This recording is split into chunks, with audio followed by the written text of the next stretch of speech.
إن الحمد لله نحمده ونستعينه ونستغفره ونعوذ بالله من شرور أنفسنا السيئات أعمالنا من يهده الله فلا مضل له ومن يضلل فلا هادي له وأشهد أن لا إله إلا الله وحده لا شريك له وأشهد أن محمدا عبده ورسوله يا أيها الذين آمنوا اتقوا الله حق تقاته ولا تموتن إلا وأنتم مسلمون يا أيها الناس اتقوا ربكم الذي خلقكم من نفس واحدة وخلق منها زوجها وبث منهما رجالا كثيرا ونساء واتقوا الله الذي تساءلون به والأرحام إن الله كان عليكم رقيبا يا أيها الذين آمنوا اتقوا الله وقولوا قولا سديدا يصلح لكم أعمالكم ويغفر لكم ذنوبكم ومن يطع الله ورسوله فقد فاز فوزا عظيما أما بعد فإن خير الكلام كلام الله وخير الهدي هدي محمد صلى الله عليه وسلم وشر الأمور محدثاتها وكل محدثة بدعة وكل بدعة ضلالة وكل ضلالة في النار أما بعد. Donc nous continuons l'explication du livre Al-Wajiz fi fiqh al-sunnati wal kitab al-aziz. La semaine dernière, nous avions continué à énumérer les 8 catégories de personnes qui ont le droit de percevoir la zakat. On avait continué en parlant de la 6e catégorie qui sont appelées en arabe al-gharimoun, autrement dit les endettés. Qu'est-ce qu'on avait dit au sujet des endettés? Quels sont les endettés qui ont le droit de percevoir l'argent de la zakat? Non. Il y a 4 catégories qui ont le droit de prendre la zakat. Non.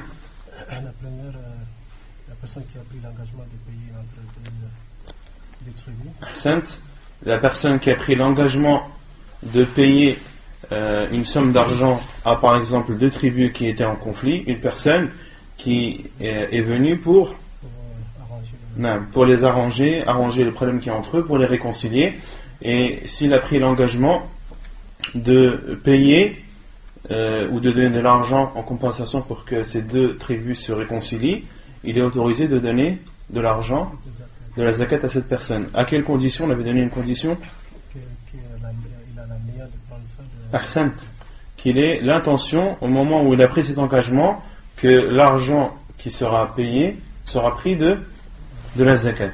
Taïb, ensuite, il y a la personne qui a pris l'engagement de payer les dettes de son frère endetté. non. Cette dette lui a pris tout son argent. Ahsant, celui qui a pris l'engagement de payer la dette de quelqu'un et que cette dette-là a pris tout son argent. Il est autorisé de donner à cette personne qui est endettée, qui a pris la dette de quelqu'un d'autre, de le payer de l'argent de la zakat. Et ensuite, il y a une personne qui est endettée et qui n'arrive pas à payer ses dettes. Ahsan, celui qui est endetté, tout simplement, celui qui est endetté et qui n'a pas la possibilité financière de rembourser ses dettes, il est autorisé de lui donner.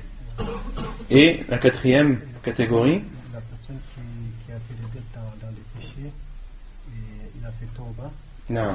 il reste endetté, on a le droit de payer. Ahsant, celui qui était endetté suite à une désobéissance à Allah subhanahu wa ta'ala qu'il a faite, mais par laquelle il s'est repenti. Celui qui s'est repenti d'un péché qu'il a fait, mais que durant il y a un moment où il avait fait ce péché, il était endetté, et que même après s'être repenti, les dettes sont toujours à son compte, alors il est autorisé de donner de l'argent de la zakat à cette personne afin qu'elle rembourse ses dettes. Qu'est-ce qu'on avait dit sur la dette d'un défunt? Est-ce qu'il est autorisé de prendre ou d'utiliser l'argent de la zakat pour la rembourser? Non. Il n'est pas autorisé. Pourquoi? Parce que le prophète l'aurait fait quand il y avait un sahabi. Ahsan, car le prophète sallallahu alayhi wa sallam ne l'a pas fait. Et le défunt, lorsqu'il laisse une dette, eh bien, il est autorisé à sa famille ou bien à n'importe quel musulman de rembourser ou de prendre en charge cette dette. Mais en aucun cas de rembourser cette dette de l'argent de la zakat, car cela n'a pas été fait par le prophète sallallahu alayhi wa sallam alors qu'il en avait la possibilité. On avait cité les hadiths à ce sujet pour chacune des catégories. Et ensuite, la 6e catégorie de personnes qui ont le droit de percevoir la zakat, qui sont ceux qui sont fi sabilillah, ceux qui sont dans le sentier d'Allah. Et on avait dit, ceux qui sont dans le sentier d'Allah, ce sont deux catégories. Ceux qui font le combat pour Allah, Ahsan, ceux qui sont dans le combat dans le sentier d'Allah subhanahu wa ta'ala, les combattants dans le sentier d'Allah subhanahu wa ta'ala, et ceux qui font le hajj, ceux qui font le pèlerinage à la Mecque. Il est autorisé de donner de l'argent de la zakat à une personne qui a l'intention de partir au pèlerinage et qui n'en a pas les moyens. Car le prophète sallallahu alayhi wa sallam a considéré le hajj comme étant fi sabilillah. Non. Et concernant talibul ilm, l'étudiant en sciences religieuses, est-ce qu'il est considéré comme étant dans le sentier d'Allah ou non? Celui qui consacre tout son temps à l'apprentissage de la religion, à apprendre la science juridique. Non. Oui. Quelle est la preuve? C'est parce que c'est un GN9, non?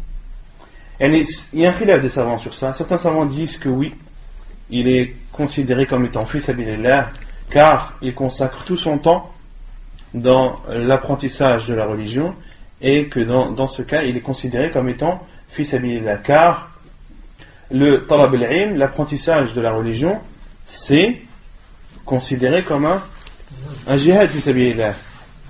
C'est un jihad de la langue, car il y a le jihad de la langue, il y a aussi le jihad des plumes, et de l'écriture. Lorsque un savant écrit un livre et répond aux innovateurs ou autres, et montre la vérité et démontre le faux, cela est considéré comme un jihad fi sabilillah.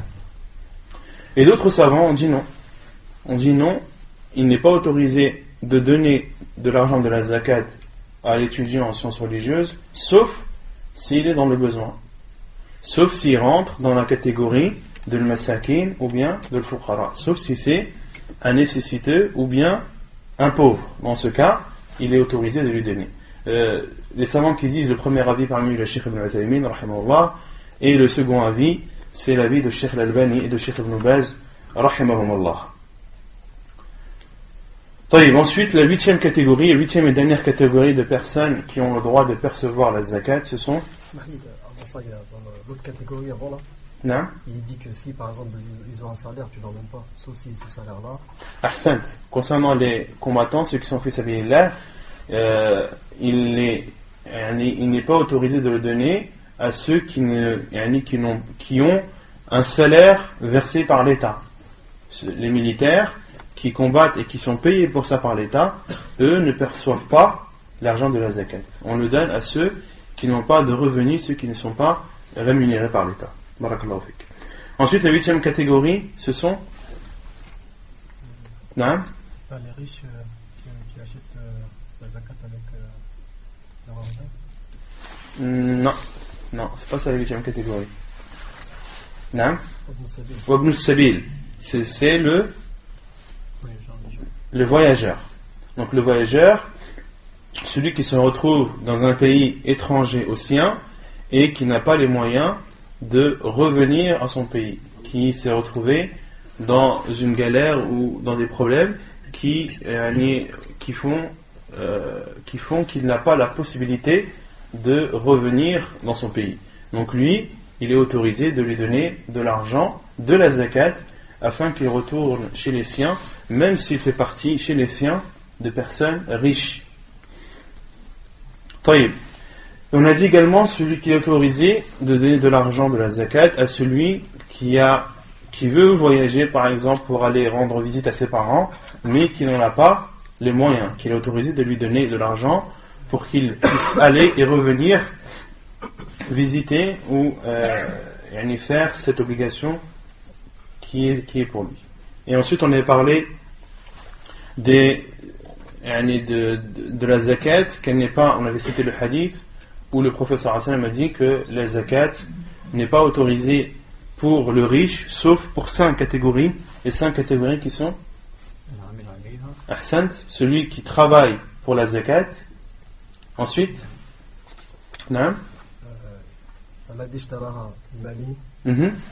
celui qui l'a acheté de son propre argent. C'est-à-dire celui qui l'a acheté de son propre argent. C'est-à-dire un riche qui achète une zakat à une personne qui était pauvre. Ahsant.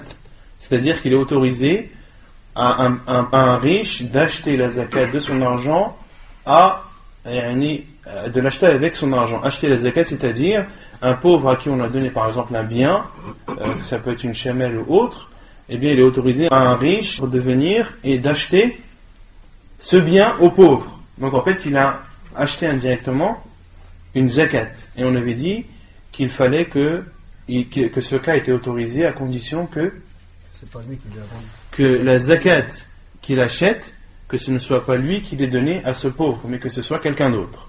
Car sinon, cela ouvrirait la porte à des escroqueries et à des déviations des jugements de la religion. Ou bien alors, celui qui est endetté,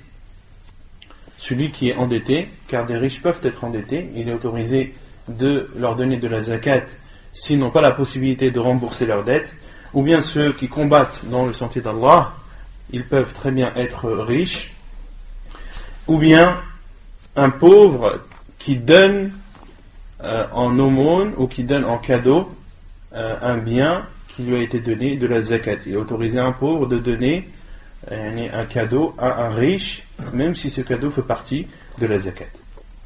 Ensuite, on a parlé de zakat al-fitr. Quel est son jugement? À part Béchir. Naam? Tadal. L'expiation sur les paroles inutiles. Naam. Quel est son jugement d'abord? Le jugement, c'est une obligation. C'est une obligation. Zakat al-fitr, c'est une obligation. Pourquoi est-ce qu'elle a appelé zakat al-fitr? Parce qu'elle est donnée Au moment de rupture. Naam, elle est donnée au moment de la rupture du Ramadan. Donc c'est pour cela qu'elle est appelée zakat al-fitr. Et donc elle est obligatoire.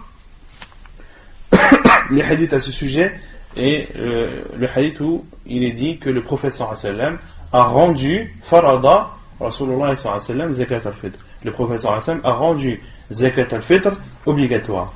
Et concernant sa sagesse, pourquoi est-ce qu'elle a été légiférée? Naam.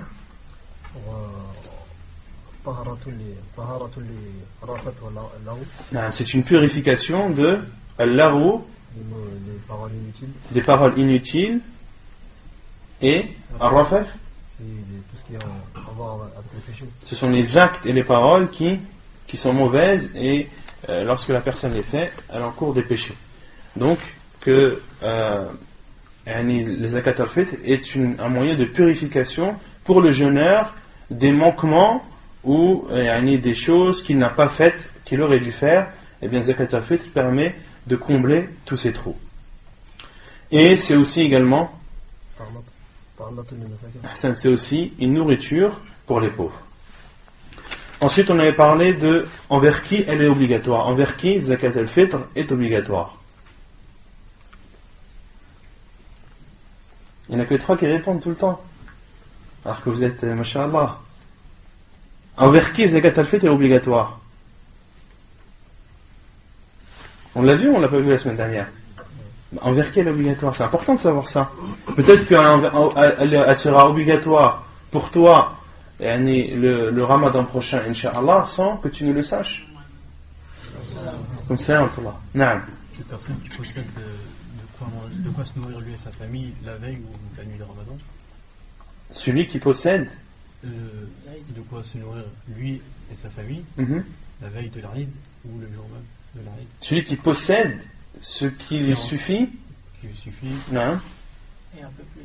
Ouais, celui qui possède ce qui lui suffit ou plus que ce qui lui suffit. Plus que ce qui lui suffit. Ahsan. Donc c'est celui qui possède la veille de l'Aïd, celui qui a en sa possession plus que sa suffisance et la suffisance de sa famille. Celui qui a plus que son besoin à lui et le besoin de sa famille la veille de l'Aïd ou le jour de l'Aïd, eh bien, il lui est obligatoire de donner zakat al-fitr. Concernant la quantité de zakat à donner, c'est non? C'est 3. C'est La contenance. 4 amdad. Et 4 amdad, c'est un sa'. Donc de donner un sa', on avait dit qu'un sa', ça équivaut à combien en kilos? 2,40 kg de façon précise, mais rien n'interdit de donner plus. Et concernant al-qamh, le blé ou le froment, la quantité est de un demi-sa. 1 demi-sa', autrement dit, muddayn, ahsant, 2 mouds. 2 mouds, ça c'est concernant le blé et le froment. Et tout le reste de nourriture, il faut donner à sa', qui est l'équivalent de 2 kg et 40 grammes. Et on avait dit que la majorité des savants, ou la plupart des savants, obligent de donner zakat al-fitr comment? Non? En nourriture.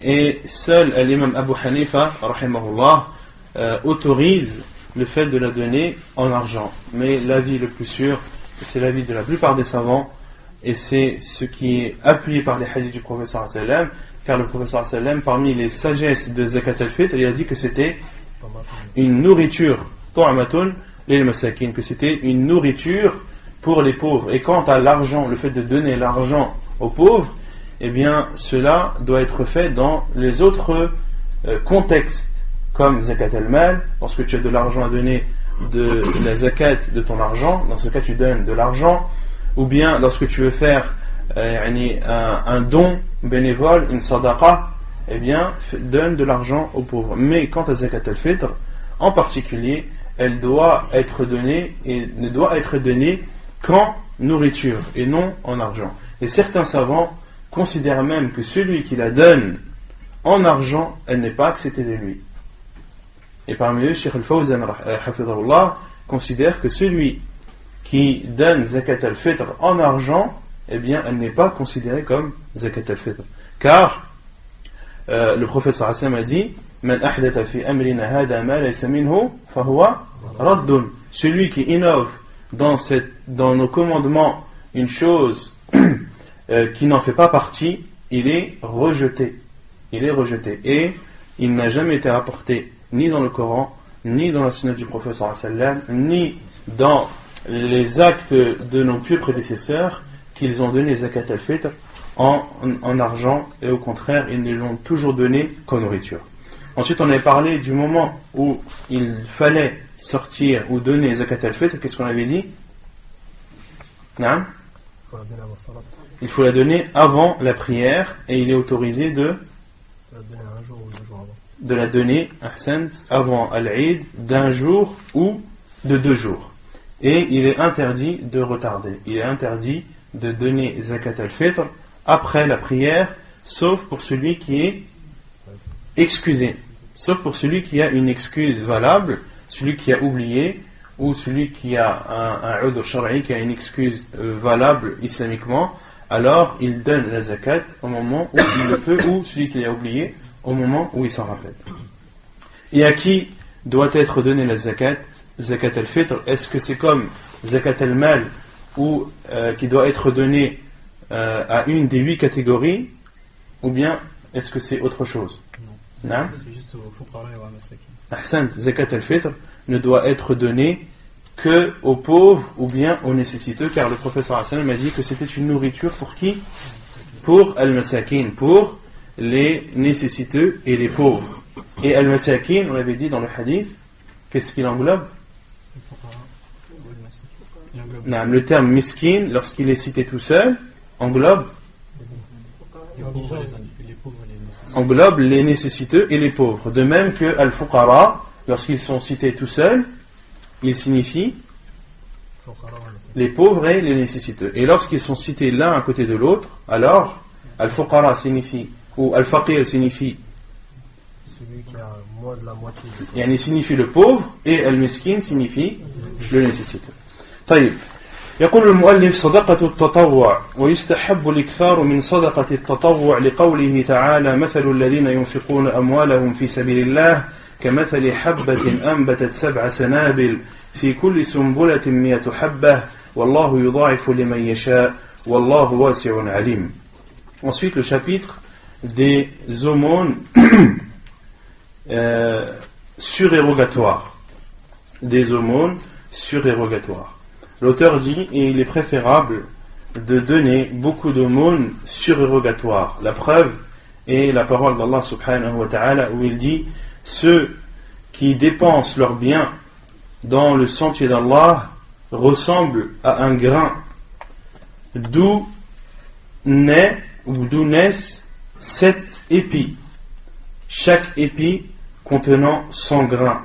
Et Allah multiplie la récompense à qui il veut, et Allah est immense et savant de toutes choses. Donc ici, dans ce verset, Allah subhanahu wa ta'ala donne l'image de celui qui donne une aumône surérogatoire comme un grain, et dans ce grain il y a 7 épis, et dans chaque épi il y a 100 grains. Autrement dit, la récompense est multipliée par combien? Par 700. Puis Allah subhanahu wa ta'ala dit Wallahu yudha'ifu liman yasha. Et Allah subhanahu wa ta'ala ne se contente pas uniquement de multiplier cette aumône surérogatoire par 700, mais il multiplie aussi et multiplie par un nombre plus grand à qui il veut. Wallahu yudha'ifu liman yasha wallahu wasi'un alim. Et Allah est immense, c'est-à-dire dans la récompense qu'il peut donner à ses serviteurs. Wallahu wasi'un alim. Et il sait tout, il connaît ses serviteurs qui donnent les aumônes surérogatoires, même s'ils le font de façon discrète. Allah subhanahu wa ta'ala est savant de toutes choses.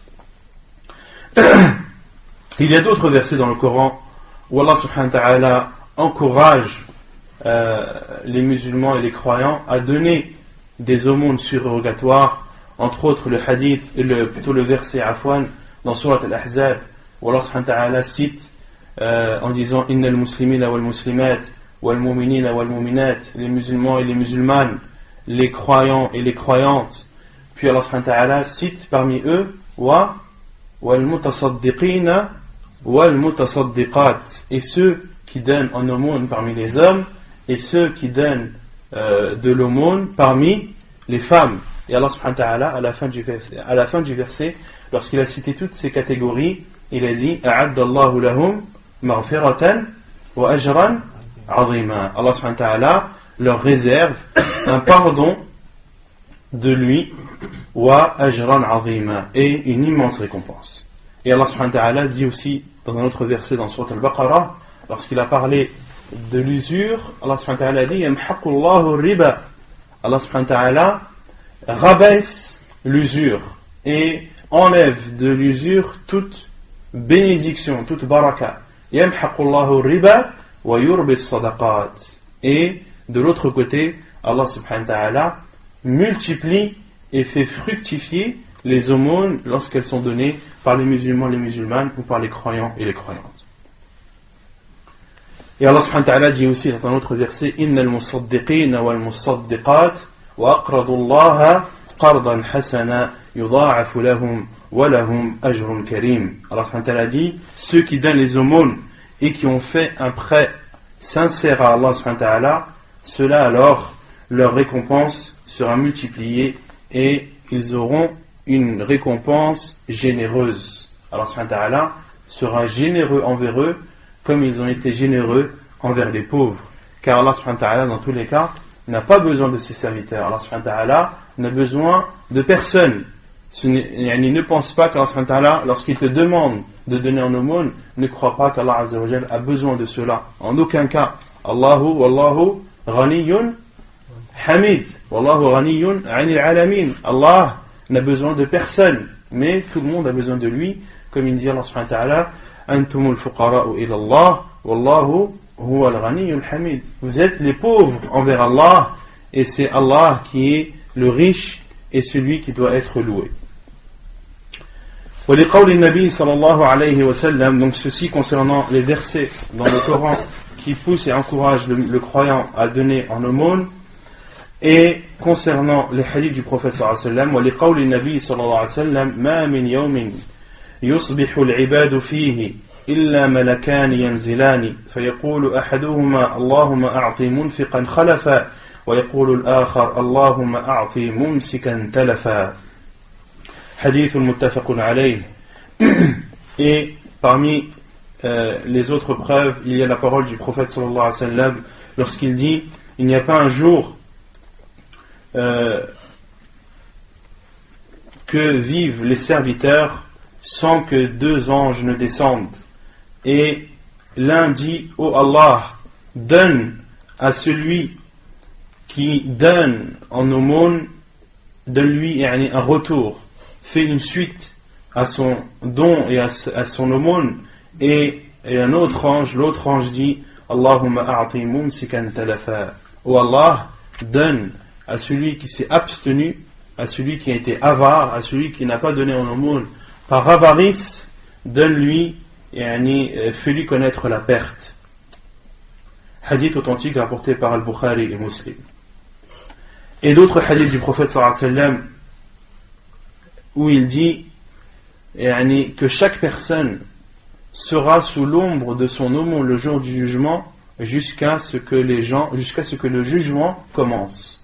Jusqu'à ce que le jugement commence. Donc sache que plus tu donneras de l'aumône, et plus l'ombre de cette aumône le jour du jugement, le jour où il n'y aura d'ombre que celle d'Allah, le jour où le soleil se rapprochera de nos têtes d'une distance d'1 000, eh bien sache que ces aumônes te seront profitables ce jour-là, car elles seront une ombre au-dessus de toi. Et un autre hadith où le prophète sallallahu alayhi wa sallam a dit que l'aumône efface les péchés comme l'eau éteint le feu. C'est un hadith authentique également. وأولى الناس بصدقة المسلم أهله وذوي رحمه لقوله صلى الله عليه وسلم الصدقة على المسكين صدقة وعلى ذي الرحم ثنتان صدقة وصلة حديث صحيح رواه الترمذي. Et les personnes qui méritent le plus l'aumône du musulman, ce sont sa famille et ses proches. La preuve est la parole du prophète sallallahu alayhi wa sallam lorsqu'il dit: l'aumône envers le pauvre est une aumône, et envers un proche ce sont 2 choses, c'est une aumône et c'est un moyen de nouer les liens de parenté. Hadith authentique rapporté par At-Tirmidhi. Donc de donner une aumône, il est préférable de la donner à des personnes de ta famille, de tes proches qui sont pauvres et nécessiteuses. Ce sont eux qui méritent le plus ton aumône et ta générosité. Et sache qu'en donnant une aumône à ta famille, tu as fait 2 choses, à la fois une aumône qui sera multipliée, dont la récompense sera multipliée par Allah subhanahu wa ta'ala, mais c'est aussi un moyen de nouer les liens et de préserver les liens de parenté avec ta famille et tes proches. Donc ainsi se termine. Non. Par rapport à ces sadaqa, est-ce qu'elle est autorisée aux non-musulmans?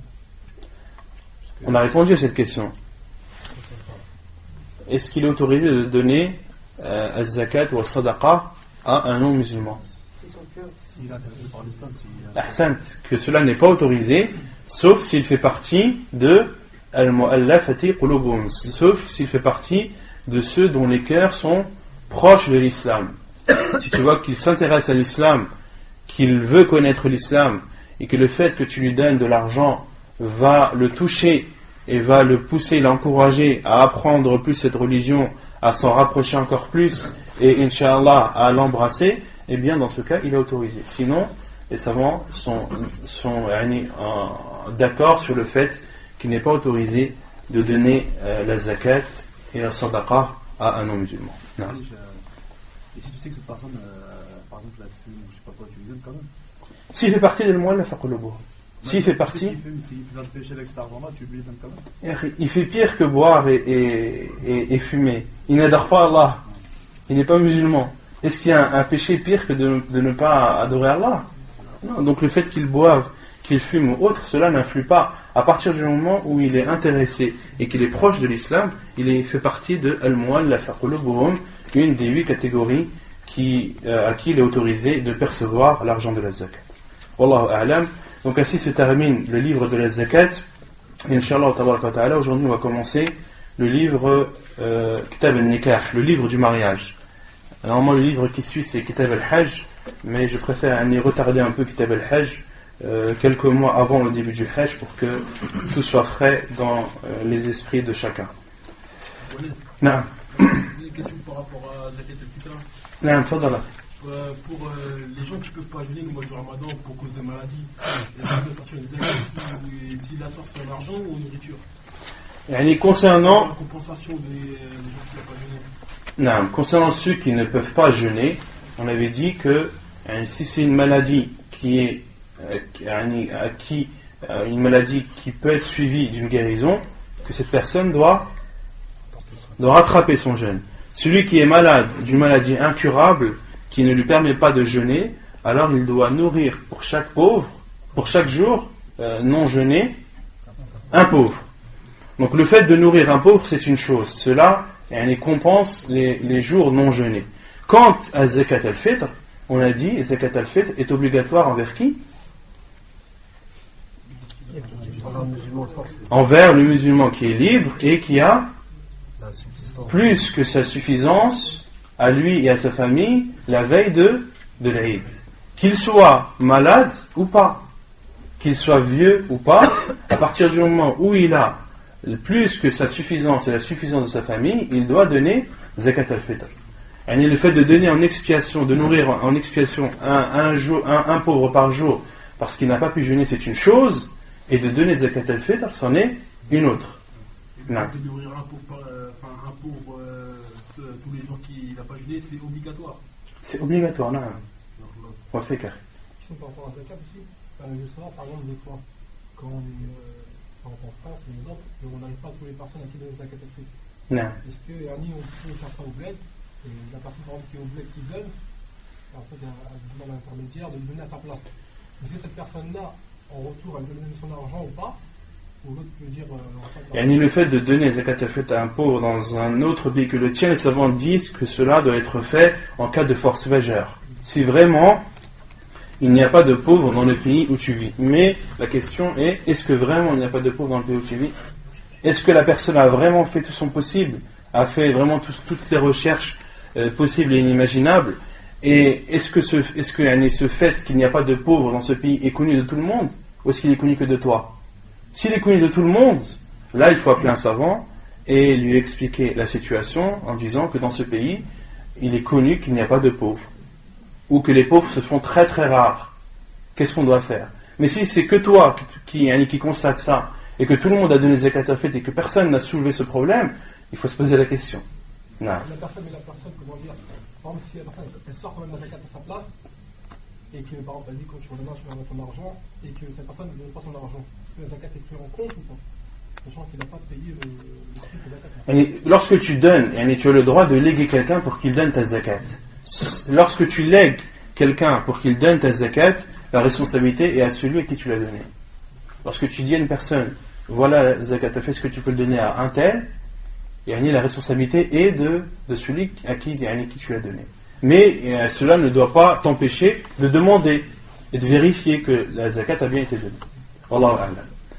Donc le livre du mariage qui se trouve à la page